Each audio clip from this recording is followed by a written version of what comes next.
Everyone's going crazy about it. But there's been quite a few haters as well. 30% market share. I mean, that type of first impression is incredible. I mean, we haven't seen that in a battery for, well, really ever. A homeowner comes to you with a problem. We're looking to reduce our energy bills. You know, what do you recommend? And you think really hard and you say, I'm going to design the perfect system for you. Taking everything that you've said on board. Bang. Sig. Sig is the one. Yeah.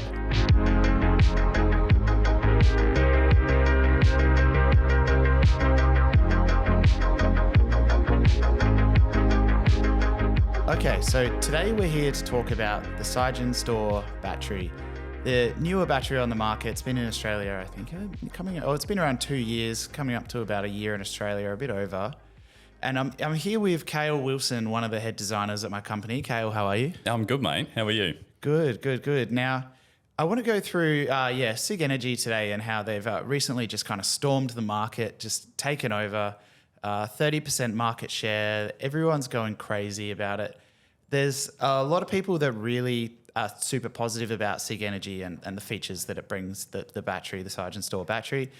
But there's been quite a few haters as well, and there's been people online saying some negative things about it.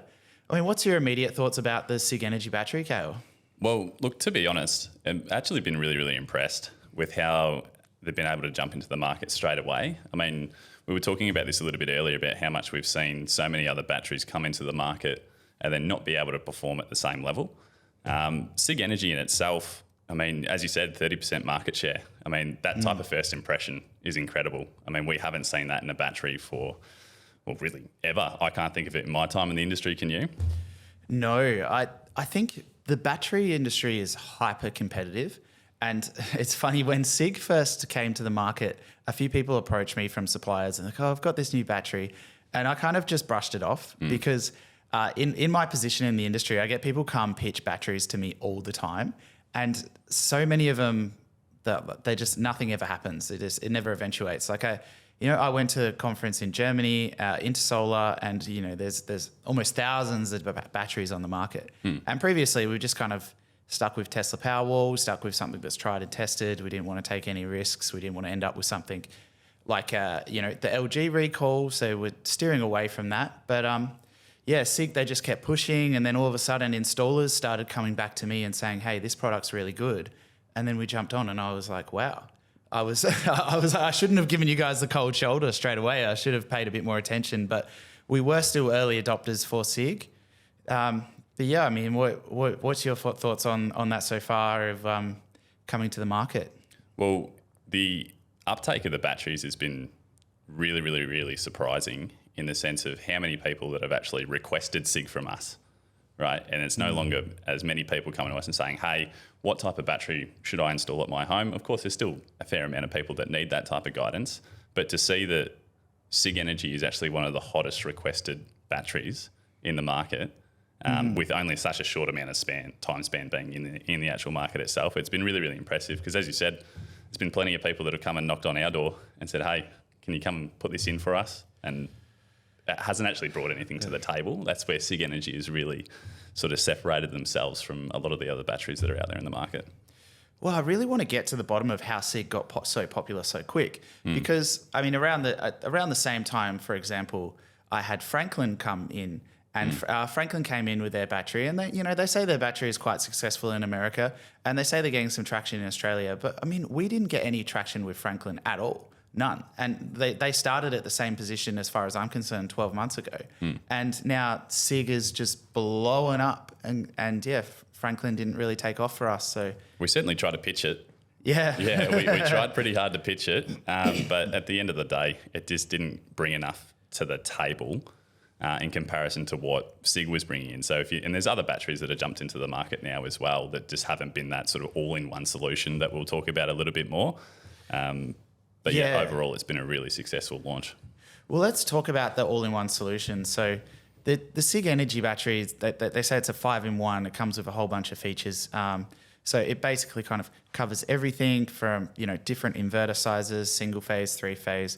We've got different gateways, obviously single phase, 3-phase, and you've got a lot of backup power from that power output when the grid goes down. You can do off grid, you can do vehicle to grid charging.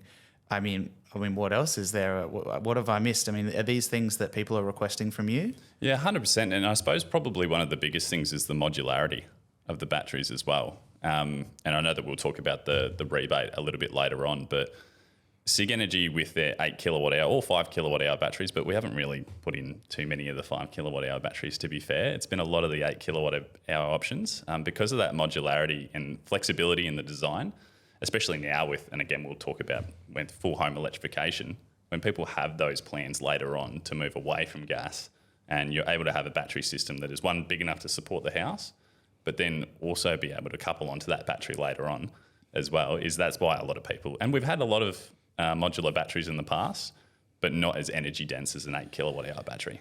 Well, it's crazy. So we'll talk about the two different types of modules that you can get with Sig Energy. So you can get the 5 kilowatt hour and the 8 kilowatt hour.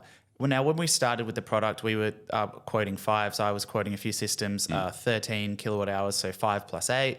And then we decided that it didn't really make sense at all. So, and I think this is what a lot of other installers came to the conclusion for as well, was that the 5 kilowatt hours just weren't really worth the money, and the 8 kilowatt hour module was much better and at the same density, so the same size on the wall. So you can just stack together your 8 kilowatt hour modules, 8, 16, 24, 32, you keep going up to 48, and you can just have a huge amount of power just in one big tower in your garage. Yeah, and the other nice thing about it as well is the physical space that it actually takes up. Historically, if you were getting 40 or 50 kilowatt hours of battery storage, you'd take up half your garage to be able to do that. And with that modularity, being able just to build up, which is normally not the issue from an installer point of view. We don't really have to worry about height as too much when we're actually trying to find a space to install the battery. It's more about going to the left and right hand side of the batteries and how close we are to windows and things like that. So to be able to have a battery that can build up and be super energy dense, as I keep saying, up stacking all the way to 48 kilowatt hours, it's pretty incredible. We haven't really seen anything like it. It's interesting if you compare that to our other products that we sell a lot of would be Tesla Powerwall. Now they've just brought out the Tesla Powerwall 3 expansion packs. So the expansion packs can go stacked in front, or they can go side by side, but up to 4 meters away. But that's actually going to take up a lot more wall space than just going straight up. I think Sig still wins the battle then again. If you're talking about wall space and density on the wall, then Sig is going to get you more capacity of energy on the wall than Tesla would. Because Tesla, if that was in a garage and you had 4 Tesla Powerwalls with expansion packs stacked out, that's going to take up half your garage. You're not going to be able to get your car in. Well, that's a perfect example. Like I went out and saw a site visit this morning, and we had to put the battery inside the garage area because no windows, not near gas meters, all the other things that make an installation compliant. But it is a pretty tight garage at the end of the day. And he does have a big family, so usually loading the car fully up, all doors get open once they pull into the garage, and we've only got a small amount of space to really work with. So we were actually looking at dual stacking the Tesla Powerwalls. Didn't quite have enough room to go side by side, but we've got enough room with Sig Energy just to build upwards. Yeah. So the other thing is the backup power. So obviously we've got instantaneous backup coming from the battery. The gateway is technically optional, which is one thing that I think buyer beware if you're getting a quote on Sig Energy is a lot of people that are quoting really cheap Sig Energy installations aren't quoting with the gateway. They're just quoting with power sensors, so a smart meter. So they might not be supplying backup. So that's something to be aware of. You do want that instantaneous backup for single phase and 3 phase as well, which is a key feature. I mean, that was really one of the biggest features that Sig brought to the table when they came into the market a bit over a year ago. 3 phase backup, nice and easy, residential, done. I mean, is that something people are requesting of you? It is, definitely. And especially when you think about people moving towards, again, like the home electrification space. And we're talking about 3 phase air cons replacing a gas ducted system. We're talking about 3 phase car charging. A lot of new builds are also moving down the path of 3 phase as well.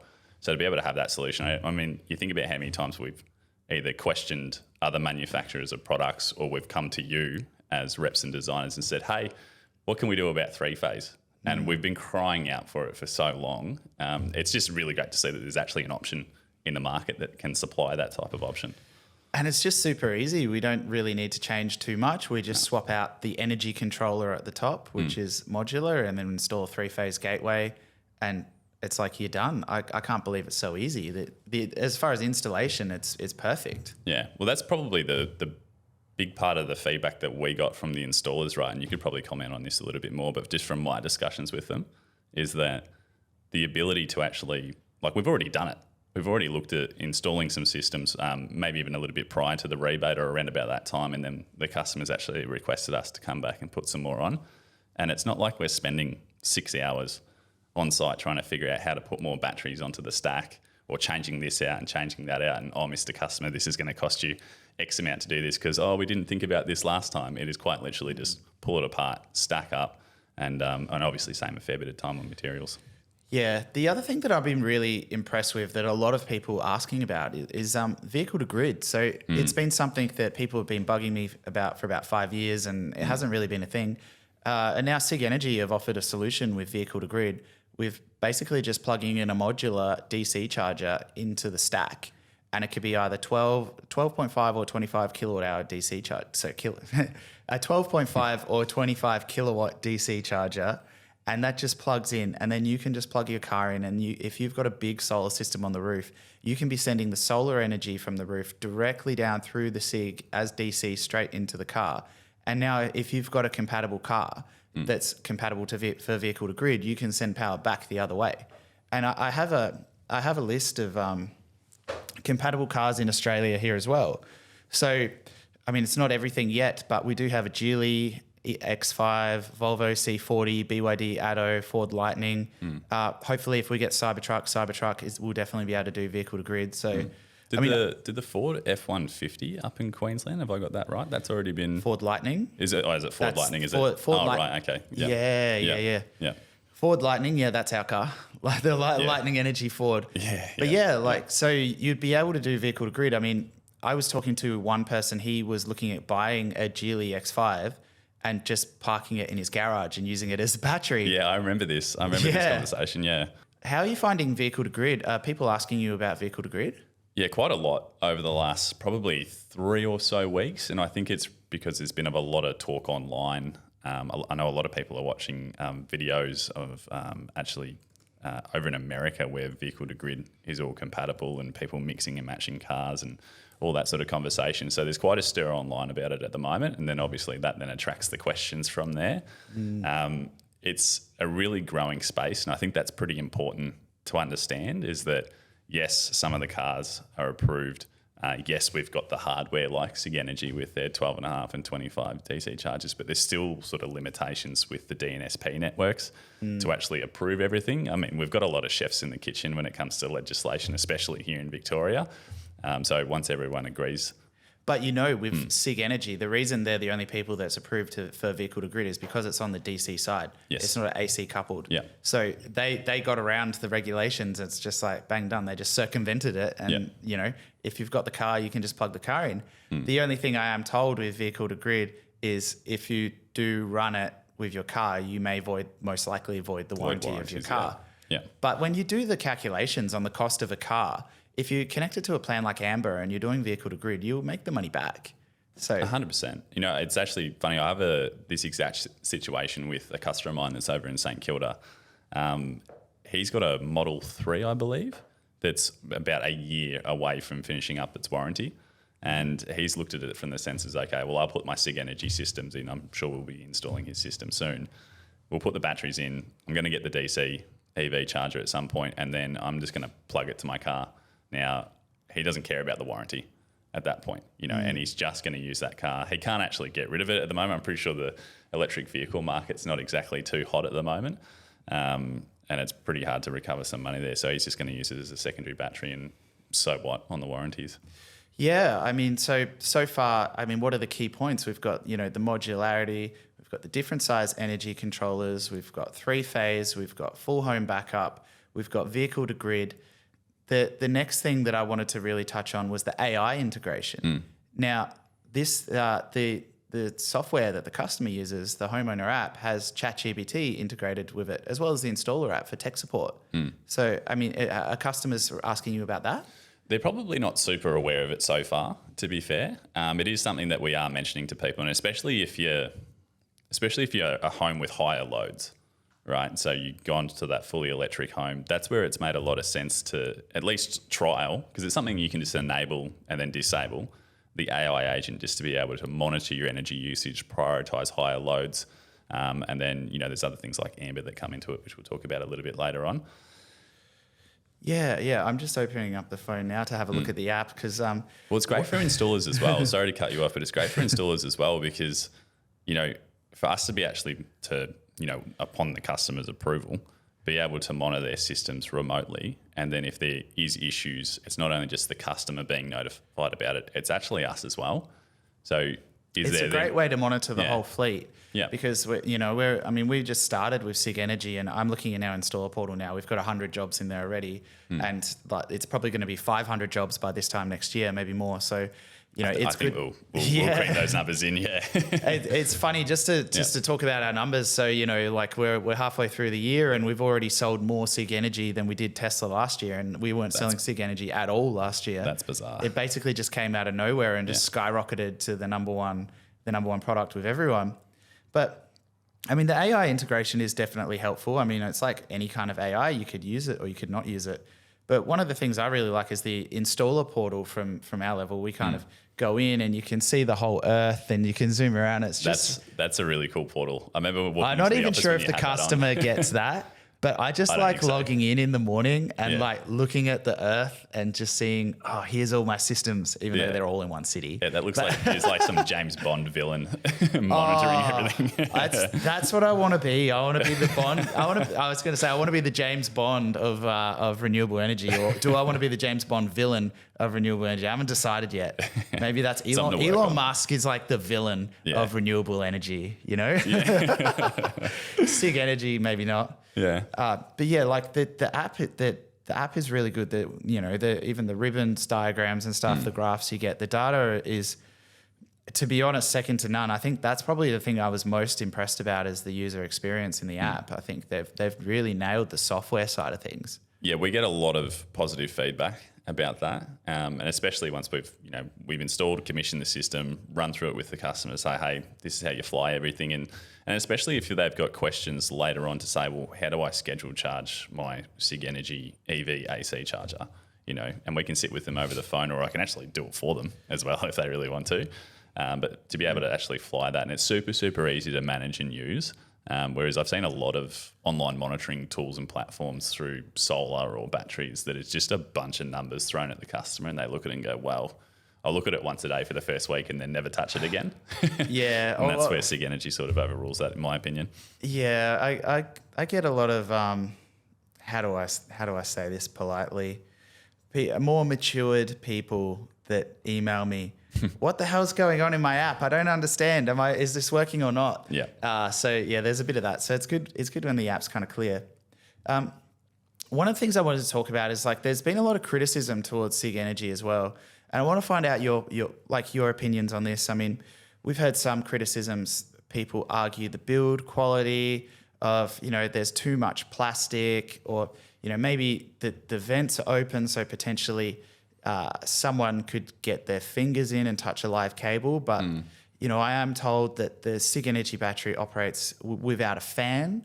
So maybe it's the ventilation is to help keep the battery cool so it doesn't need a fan to make noise.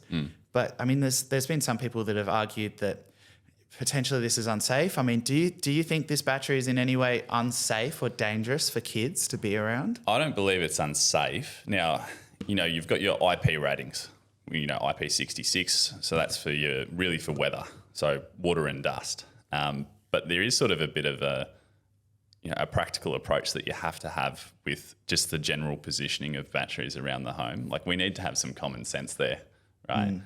So no, it's not it's not to say that no one can sort of come around the side of your house or go into your garage, and if they're a little kid goes stick their finger in there, it'd be pretty tough to do. It's pretty hard to actually access the covers. You really sort of have to know what you're doing a little bit to do that.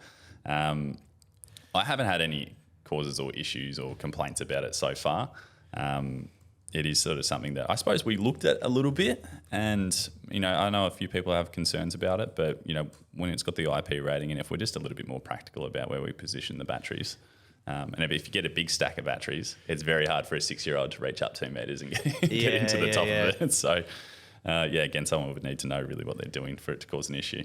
Yeah, look, I think it's that a lot of the people that have had objections to Sig Energy around that, the company hasn't been around that long. Like, how good is the build quality? How long is it going to last? The big one is the LEDs. I'll have to touch on this because it's been brought up. The LEDs only come with a 2-year warranty. So if you buy the battery and it lights up your whole garage like a disco, and then in 2 or 3 years they stop working, then maybe that's not going to be something you're going to have anymore.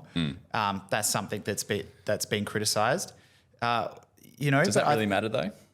Does it really matter? I know some people really like it, and don't get me wrong, it's cool. Like we've got the dummy downstairs, and it's something that people do comment on. But functionality wise, is usually it's more of the concern, right? When it comes to these conversations, I've had this conversation with some of these people that have criticised Sig Energy online, right? And I've had these conversations in person and said, like, these are hypothetical. Like you're saying, maybe in future, maybe something might break, and to that I say maybe not.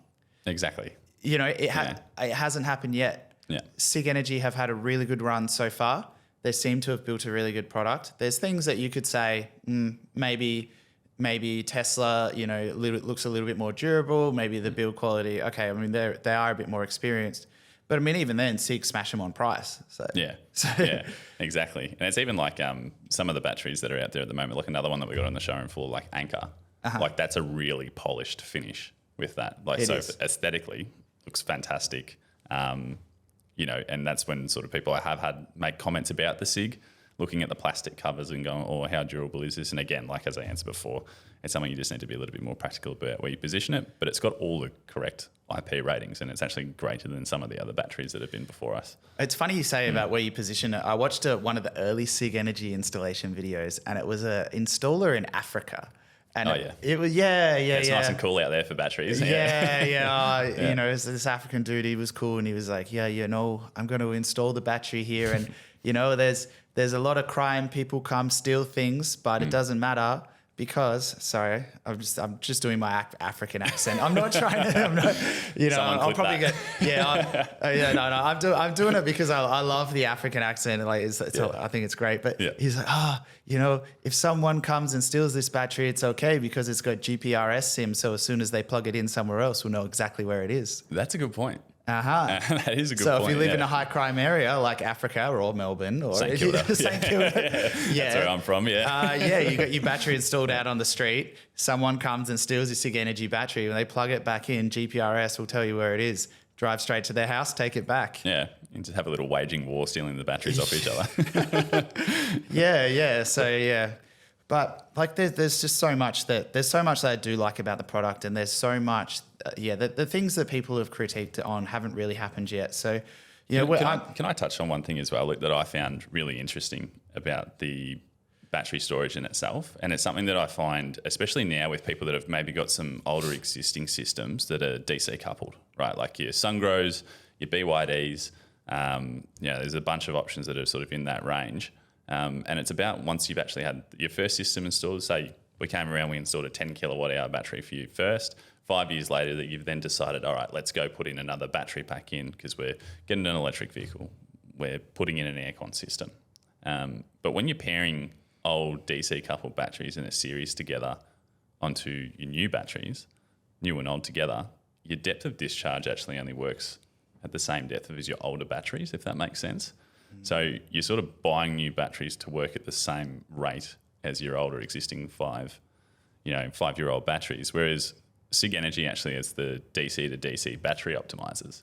So it doesn't matter how old your system is, when you put in more batteries or expand upon your system, all the batteries are really working independently to a degree. So it's a small thing, and it's not a huge selling point with it all and a reason why, but I think it's just small little things like that really show the change of guard with Sig Energy and where they're sort of progressing as a company in their battery storage solutions. Yeah, I think the modularity is good. So a lot of people, they want to add in, 16 kilowatt hours of storage, and then they might want to increase that later. But I will bring a caveat to that with the federal battery rebate that's now going crazy in Australia. So obviously people can get a rebate for installing batteries. Now, this rebate is essentially based off a per kilowatt hour basis. So the more kilowatt hours you install, the bigger battery rebate you get. which is great. And this is why so many people are going for bigger battery systems now, 24 kilowatt hour or 32 kilowatt hour systems, even bigger at times. But you can only claim the rebate the first time you install the system. So if you install 16 kilowatt hours of storage and then a few months later you want to expand, yes, you can technically. Electrically, there's no issue with that. Sig Energy have definitely provided everything they can to make that really easy. However, they can't claim the rebate that second time. So those extra modules may be more expensive if they didn't get it the first time around. Well, they will be more expensive, right? Like 100%. Yeah, 100% they will, yeah. And it's interesting because the conversation I remember probably going back, 6, 12, 18 months ago now, when we were talking about battery storage, it was very size the battery for fit.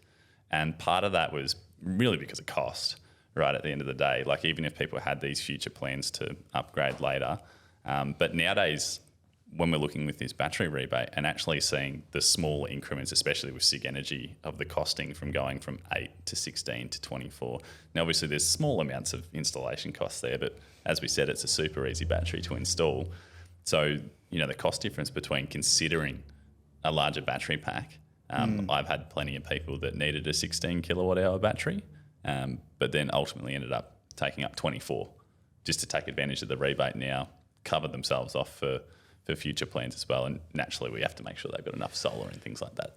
Well, yeah, it's funny. So we're about 2 months into the battery rebate now, and I saw some data saying there's about 40,000 batteries out in the field. Wow. Yeah. 40 in Australia. 40,000 batteries in Australia. The average battery size, I think, is over 20 kilowatt hours. It's surprise wild. Me. Yeah. And everyone's going, we didn't predict this. And I hear whispers that they're going to try and regulate the industry from 2026 to stop people from installing such huge batteries and basically milking the rebate so other people can't get it, because the scheme is becoming very front heavy. Yes. So a lot of people ask me, these people installing these huge batteries, what are they doing? Well, I can tell you what they're doing. They're obviously maximizing the battery rebate. They're reducing the installation costs by just getting it done once, clipping it in, getting a huge stack, and then they're chucking it on a VPP or an energy plan like Amber.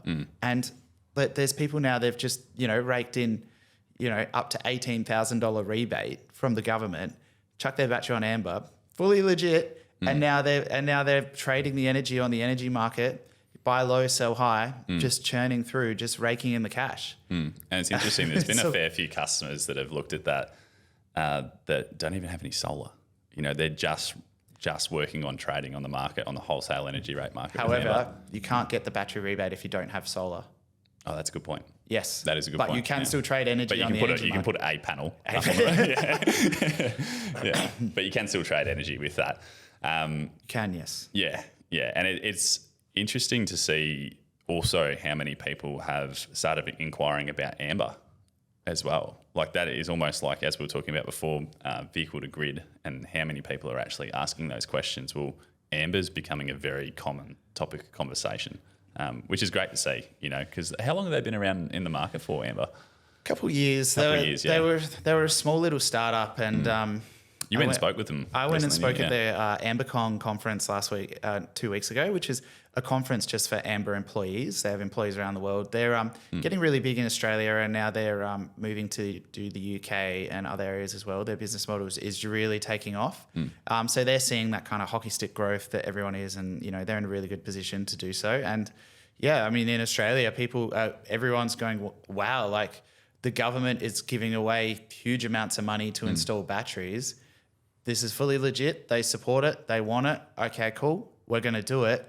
And then when they get the battery installed, they think, how do we increase the ROI or maximize the profits, increase the savings?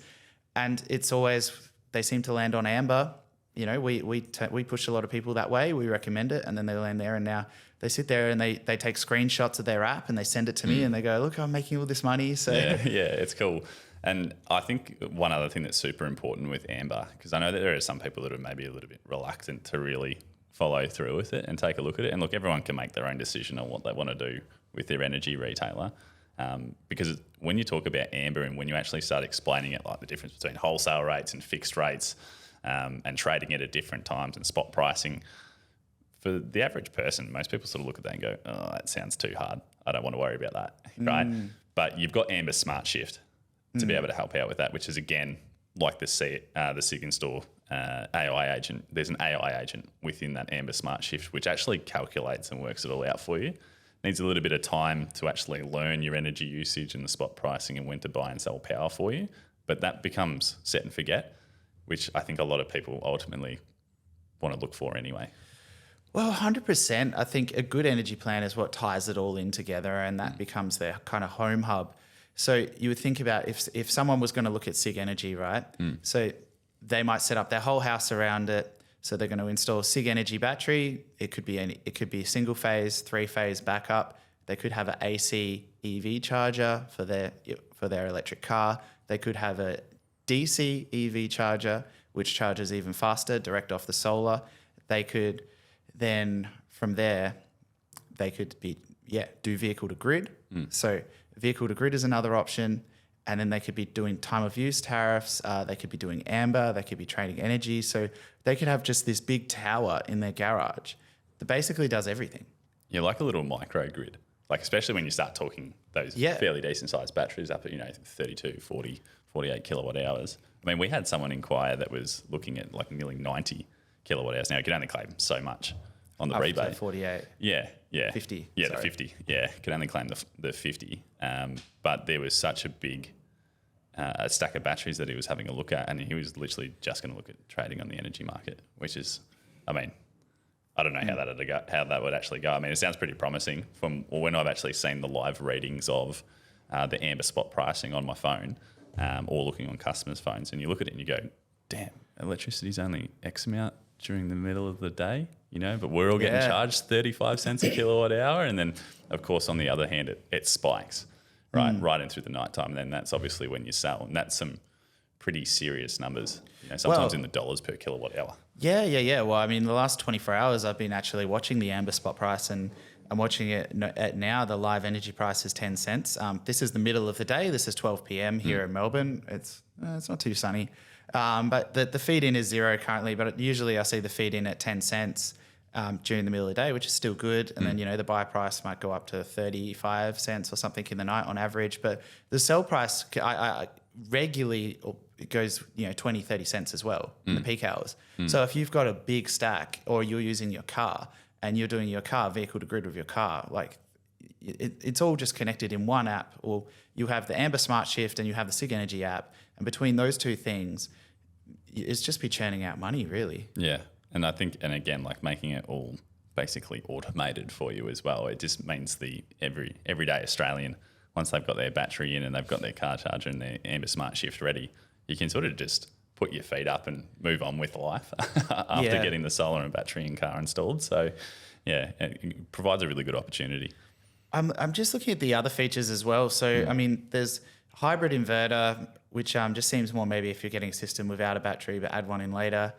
It seems a bit weird, but the other one that's really interesting is the microinverter, Sig Energy microinverter.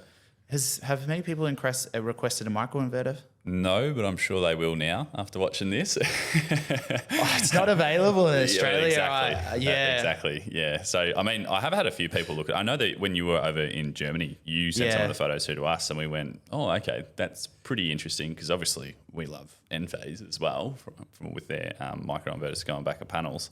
And then to see that someone else of a quality product or manufacturer is also going to bring something to the market there, because I don't really know any other microinverter brands. So creates a little bit of competition there. We'll see how that goes. They're really disrupting the market a little bit. I think this is why some people in the industry don't like them. Yeah, they got a big target on the back of their head. Yeah. Because they come in, like once they release the hybrid inverter and the micro inverter, then there isn't really anything that anyone can say, hey, it doesn't do. Yeah, you don't do this, but we do. Sig kind of will do everything that anyone else can do. And then you kind of, a competitor, how are they going to attack that? They're going to go for a low blow, Oh, but you haven't been around that long. It's whatever. Heard it all before, yeah. I think I saw with their micro inverters, I think it was from the screenshot that you sent through to us, it was something of the likes of that you could pair a micro inverter every 2 panels. Have I got that right, or am I complete? Was that a fever dream that I had last night or something like that? I can't remember, but I know the microinverters, they have like a mesh Wi-Fi network, so they all talk to each other through Wi-Fi. Yeah, through Wi-Fi. How do you reckon that would go? It sounds like Sonos. Like it sounds like our Sonos at the office doesn't work at the moment, actually. But I sit downstairs in silence at the moment, so we'll fix that. We're a bit fix lazy. That But, I mean, the mesh Wi-Fi network sounds good. I mean, like they just seem to invest a lot in their tech, and their director Tony Zhu. I saw him at it was a VIP party in Germany at Intersolar. He invited me too, which was nice. And I saw him talk, and he's getting up there, and I'll do another accent. He's like, "We're gonna be number one. We're gonna have the best hardware. We're gonna have the best tech." And I was like, "I like this guy. He's like the Chinese Elon Musk." So, yeah. Well, it's good to see how driven Sig Energy is, like, and how much they actually listen to us as installers. So they're obviously trying to evolve their whole product portfolio. But even just small things like this isn't really something super important to the customer, but I'll mention it anyway, for example, is like with the gateways, now that they've got those rear access points for cabling. And that was brought forward because of listening to the feedback of the installers. I mean, there are not many products out there in the market, here in Australia at least, that want to actually listen to the installers and what our feedback is. And then a lot of that feedback is actually really being byproduct of the customer not being happy with something. So it's interesting to see that, and it's really like that's why we've got so much, I don't know if I should say trust, but we've got a lot of faith in where Sig Energy is going to be over the next couple of years. It's interesting. I've spoke to some of the directors from other companies around the world, and sometimes they come down to Melbourne, and I'm fortunate enough that I meet with these people from time to time, and they ask for feedback. Oh, what do you think about this, that? How could we improve? And then you give the feedback, and then nothing happens. Yeah, exactly. Yeah. I don't know, maybe it's me, but it's good to see Sig Energy are really taking that on board. But I mean, look, in summary, like I'm super happy with the product. I mean, it's become our number one product basically overnight.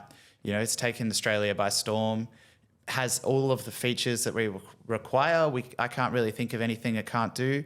I mean, are you confident to keep delivering this for our customers as a solution that fits pretty much all Australian homes? Yeah, absolutely. I think because that's the key takeaway, right, is that it really fits everyone. Like part of my job is being a problem solver. So each homeowner, I should say, have a different requirement, right, for what they need. And Sig Energy is a bit of a get out of jail free card where I don't really have to think too much, which it's because it's so attractive to everyone. I think that's why we will see us recommend it, but then it will also be heavily requested as it is now. And it's hard to really fault that and say, hey, maybe you should consider this, or maybe we should send over a second option. Oh, but I'll just buy Sig anyway, Yeah. Because it's kind of like, I don't want to say a one size fits all, because I feel like Tesla Powerwall is like a one size fits all to a degree. And then they have the modularity with the expansion packs. Sig is almost like, it's not a one size fits all. It has a size for everything, and it just clips together so easily. And you're right, like, a homeowner comes to you with a problem. We're looking to reduce our energy bills. We're looking to add, different loads in the future, blah, blah, blah. We want to do electric cars. What do you recommend? And you think really hard, and you say, look, I'm going to design the perfect system for you. Taking everything that you've said on board. Bang. Sig. Sig is the one. Yeah. Glad you came to the expert. I'm gonna advise you for Sig or Tesla. I definitely still like Tesla. They don't come very close, close to my heart with both products. But it's one thing. Elon Musk is a funny thing in his political opinions, which he's still posting a lot of stuff. Even recently, he's posting more political stuff. I think he posted 70 times yesterday on X because there was a few political issues that happened around the world, and he doesn't seem to be in the media anymore. It's not like 6 months ago where a lot of people were really anti-Elon. Now they've kind of shifted, but there are still some people there that they just don't want to buy Tesla. And I'm like, fine. I don't want to go there. Yeah. For business reasons. We're not having a political argument on the showroom floor over this. For business reasons, I don't want to get involved in politics. Yeah. I'm just like, here's the products. Here's what they do. If you have preferences where politics affects your decisions, then there's products that come from different areas. as I said, there's products that come from America, there's products that come from China, and there's some that are owned by companies in Israel. You decide. Yeah. That's all. Take That's your as pick. far Pick your as I'm poison. going on it. I'm not going any deeper than that. Yeah. You do your own research. This is what we offer. What do you prefer? And that's what I'd like to sort of explain that to people when they have sort of pushed away from Tesla. Because don't get me wrong, I know we've been talking about Sig Energy a lot today, but I love Tesla with their Powerwall product. We sort of just try to separate the art from the artist. And then, as you said, it's sort of up to the customer whether they have preferences beyond the outcome of the actual product itself that they'd like to abide by. But that's where Sig Energy and Tesla, for at least for me personally, and what I've been having conversations with the customers, has sort of been, especially over the last month, it's just been neck and neck between that. And a lot of the times I'm actually sending over an option for both. And then when it comes to the customer's decision, sometimes it's just like flip a coin because they do share some really good similar qualities, which is a good comment to Sig Energy because, or compliment to Sig Energy, I should say, because Tesla's been the king in the battery world for so long. Well, they pioneered it. Exactly. Yeah.